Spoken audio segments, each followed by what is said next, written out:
Hey, my name's Caleb, and today in this video I'm going to be showing you how I found this land and also how I afforded to build these structures. This is my 24-foot roundhouse. Over here we got our living room, I got a bedroom over here, and then a deck out looking over the garden. And then out behind we have a 16-foot roundhouse guest bedroom, and then the kitchen and the shower, and then I have a composting toilet building out back. Come on in. So right here, I actually had a 20-foot roundhouse and it was kind of a prototype. So I lived in that for a year and tested out how the panels came together and kind of how all the roofing panels worked. And then about 5 months, I built this 24-foot roundhouse. For a while, I was just living in my 16-foot guest bedroom. While I kind of built this, I got a whole unit of this clear fir from one of my wood distributors, and he had it for a couple of years and gave me a great price on this big unit of these. These were nominal 2x4s. And I had a local company put a tongue and groove in it and kind of built this loft. This spot here, I think it's been kind of this orientation for a couple months now. It was funny actually, when I first moved into here, I was so used to living in the 16-foot yurt that I just kind of set up the bedroom, and this was kind of open for a while. Now that we've been here for a bit longer, we're starting to spread out and start using this space out here quite a bit more. This is the largest home I've lived in my whole adult life. When I first moved to California, I lived in a van. As I was building the business, different yurts in different areas. And then, yeah, actually this is definitely the biggest yurt I've ever lived in. We built a lot larger yurts than this, but I've always, lived in fairly small yurts. It's got this really cool bamboo flooring kit that we actually make in the wood shop. And it's a top nail flooring, and I just love the patterns. I think the lines look really nice with the round shape. I love this rug. I got this from a local shop that was going out of business, and the rug ties the room together. Right here is a table that I built out of the scrap material from building the doors. Actually, I built this little cabinet here out of the same wood as well. And yeah, it's nice that it just ties in with all the window casements and doors. I love this space, and the big step up on this one is dialing in our solar kit with 1,000 watts of solar, being able to put halo lights in and have dimmers and plugs and switches throughout the whole property is huge, because for the last couple of years, I've just been moving solar generators around and running everything off extension cords. This is our seating area for dinner. It's also a great spot where I like to have coffee in the morning, kind of looking out over the deck and over the garden. One of the best things about this space is the lofted ceilings. It's really great having this nice big open space.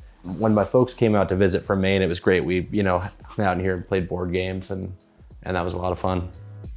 So I do have the kitchen outside, and the way that kind of started was initially when I bought the property, like kind of pretty much the same day I closed, I put up a lattice wall yurt and built an open outdoor kitchen.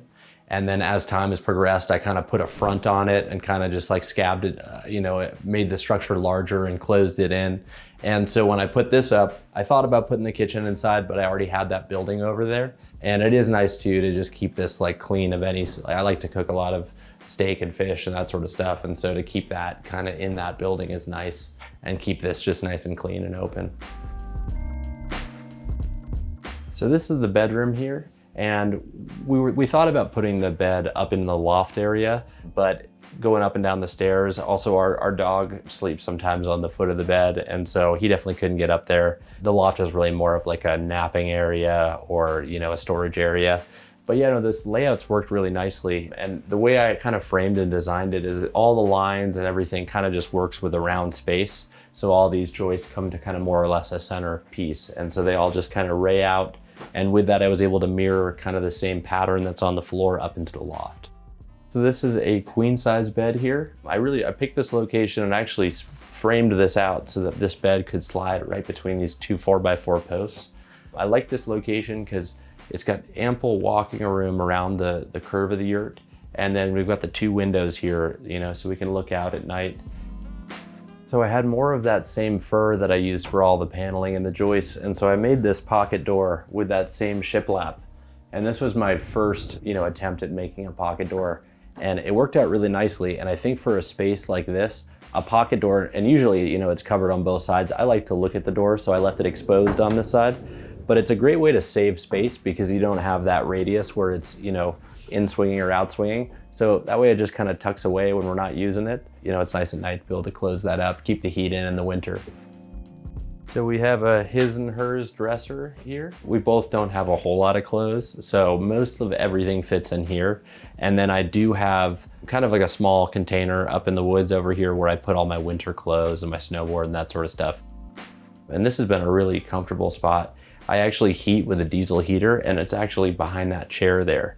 And what's been super awesome is I can just sit on my phone and control the heat from the bed, which is a huge, I mean, I've always, traditionally heated with a wood stove. And so that's been a great improvement.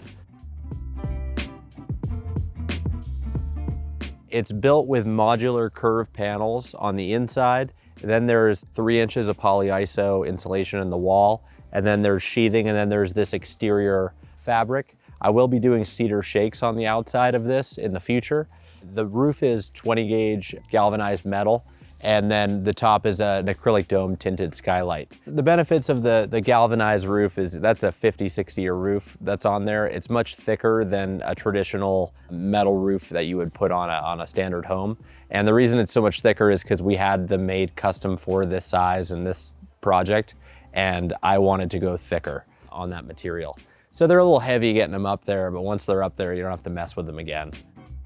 I built this deck out of the French doors in the front, and I actually built it so it arcs into this hill. It's up pretty high in the middle there. So I wanted to do that so I could walk off the land, or I could come out of my car and walk up onto the deck from here, and then it snakes around and I can go over to the kitchen from the back of it.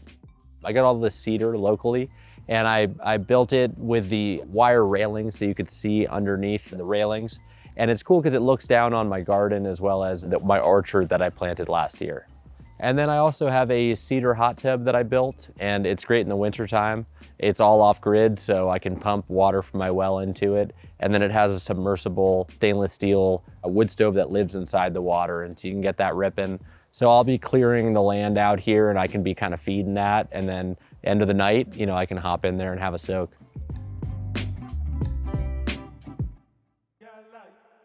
I started building yurts 10 years ago and built the first one as a high school senior graduating project. Me and my girlfriend lived in it in Maine, and then I didn't really want to go to college, and I started building more yurts, and so I started renting them out to music festivals. And then I went to school. Everybody was like, you gotta go to college, you gotta go to college. So I went to college, and it wasn't a good fit for me, and so I ended up dropping out of college and moving out west. And then when I came out here, I moved out here in a van with some job site tools and started building yurts for primarily cannabis farmers to start. And I started the business out of a maker space here in Grass Valley. And then 8 years later, we ship yurts all over the country. We produce about 2 yurts a week out of our factory here in Grass Valley. So then when I moved out here, the dream was always to buy the property, but it was just land around here is quite a bit more expensive than where I'm from. So it took me, I don't know, I've looked for about 2 years in a serious way. And this property, which is about 10 minutes from where I work, popped up on Craigslist. And it was a cannabis farm that had gotten in trouble, and it sat here for several years vacant. And so I was able to negotiate with the seller and owner finance it over 10 years with a pretty small amount down. I think right now the best way to find a good deal on a piece of property is either going to be on Craigslist or Facebook Marketplace. There's a lot of raw land out there, and generally that's an owner-seller deal, and you can work with a title company and set up whatever type of contract you want. You don't need a realtor, and that's where the title company is going to come in, because they can do a title search, they can make sure everything's legit. You want to be really careful buying land without having all of that knowledge prior. So that's where it's worth the money. And also you could set it up so for me, I'm paying the person who owned the land prior with this note, but it's set up through Placer Lender Services. And so it's a third party that takes a small fee, but they handle all of that accounting. And even though we're not necessarily using a big bank or anything to do that transaction, there's firms all over the place that can keep track and make sure that that's organized. I've done this just incrementally, and so I've just paid for things cash as I developed the property. As money came in, I was able to just attack new projects besides the note on the property. And so for monthly expenses, the property has a note. I could do a minimum payment of $500 a month. I prefer to pay more than that and try to pay off the note sooner. And there is a balloon payment of $3,000 a year that I have to come up with at the end of every year. But I generally pay about $1,000 a month towards that note. Propane, I would say probably $60 bucks a month. Diesel in the winter, probably like $120 a month in diesel if we're running 2 of the diesel heaters like all the time.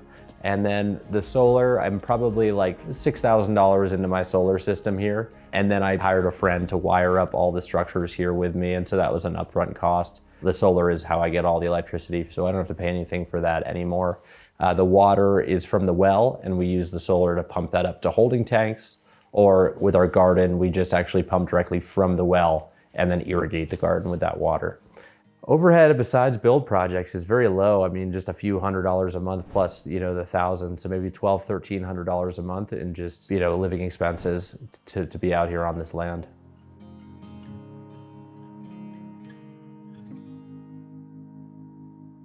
So now we're over in the guest bedroom, and this is actually the first rigid wall yurt with an eave that we built, and the first one that has a metal roof. And so we actually lived in this while we were constructing the other one, and now this is just a great guest bedroom. What's cool about this too is this actually has our platform package. So whereas the other spot had that bamboo floor that was just top nailed onto the subfloor, this actually is a prefabricated flooring kit that all bolts together that comes with a really easy to use leveling kit. And so the platform just comes together in a couple hours and then you can build up from there. So this is how I power the primary house as well as the guest bedroom and the kitchen and the shower. So what this is a 3,300 watt main head, and then these are 2,000 watt expansion batteries. And what's super nice is you just plug your solar panels all together and then plug that into an extension cord that just comes into the side here. And then you daisy chain just the units together. And then you could then just, plug right into this and use this. We've actually pulled power off the side that goes into a panel underneath this yurt. And then I did direct burial out to the different structures, and that way all the switches and plugs all run off this stack. And what's cool about this is I have the 5 expansion batteries, but you can do up to 7 of them if you need more power. And this has been just a killer unit. In the wintertime, sometimes we have to run the generator from time to time, but the whole stack charges in a couple hours, but runs for about 4 to 5 days for our power needs. All right, and so right over to the left of the primary roundhouse and the guest bedroom is this kitchen here. And this actually started out as like a lean-to style outdoor kitchen. And this is a propane fridge here, and all the propane tanks that run the fridge as well as the on-demand hot water heater live behind the structure. So I built this and it was like a galley. It was about this big. Then I realized like, wow, I've got 10 acres here. Why is my kitchen so small? So I just kind of like scabbed and built on this front area. And with that, I built the French doors for the structure out of like old Redwood tanks that my friend had some of that wood. So that's what those French doors in the front are. And yeah, it just runs off propane for the stovetop. And then yeah, just this is a pretty slick, especially if you're down on space, you can get these on Amazon, but it's like a dryer, like an organizer that lives above your sink. It's definitely worth the $20 to buy this kit. It's been awesome. And then yeah, over here we got storage as well. The countertop, I just had some pre-finish for plywood, cut in the top to put the sink in, and then just kind of edge banded it with a piece of sapele here with a little bit of a radius to make it a little bit more counter-like. Same deal, I just kind of cut into this cabinet into the top here and dropped in this propane top that also was like $80 or $90 on Amazon. I really love this propane top, and I think it looks nice and matches the refrigerator. And then I have a switch that turns the water on, and first it pumps it through the on-demand hot water heater and then comes out here and then goes into a gray water area. And yeah, ultimately like this is a really functional kitchen. With more time, like really I only can work on these some weekends, but I work a lot of weekends. So it's evenings and like a half a day on a weekend. So some things are temporary and then it's like, well, all right, this is how it is, So ultimately I'd love to build a different kitchen situation, but for now this works just fine. And then just to the right of the kitchen, I have an outdoor shower that I built. It was one of those projects, it's just for a while I had something a lot more basic, and then one weekend I put this up. It's really nice at night because I have the lights that come in from the kitchen, and we have an on-demand propane hot water heater and a water tank behind that it pumps from, and it has really good pressure and it's really hot. And this is actually a great shower, and for a long time I didn't have any curtain. We're so out here, there's no one around at all, so that was nice. And then as I've started to have more guests staying with me, I put the curtain on. But this is actually, I love this shower. This is one of my favorites I've ever had. Right down below from the yurts and from the kitchen and shower, I've got my outhouse here. This was the second thing I built on the property. First, I built a lattice wall 16-foot yurt, and then I built this like a few weeks later. I built the whole thing in 4 parts and assembled it in my wood shop first, and then broke it down and just reassembled it out here. It was a really quick way to do it. It's worked well for me. It's definitely not the forever solution, but for the last 2 years I've had the land, this is, it's worked well and it does exactly what it's supposed to do. Thanks for coming by. If you're interested in learning more about the roundhouses, you can find us at livingintentyurts.com. This new design here is fully to code, so if you're looking for something for your backyard, it could be a great option. And yeah, once again, thanks for popping over and checking out my house.